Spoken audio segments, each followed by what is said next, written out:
Okay, this is going to be over at Stockbridge Hall at University of Massachusetts, Amherst in Amherst, Massachusetts. We've got some GAL vandal resistance.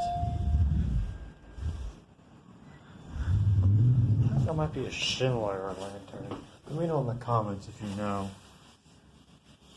Kind of assume that's a Schindler. Let's listen to the motor.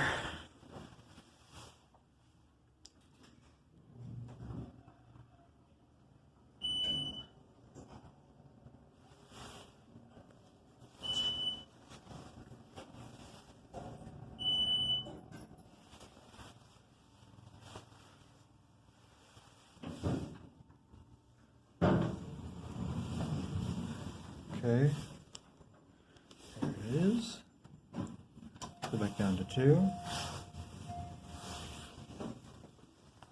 Okay, let's get a nice cab view. This is actually a pretty spacious cab. Notice this is a theme. A lot of the pedestrian and what's it called? Student elevators on this campus. They have very large cabs. Probably because this is a very big school. So.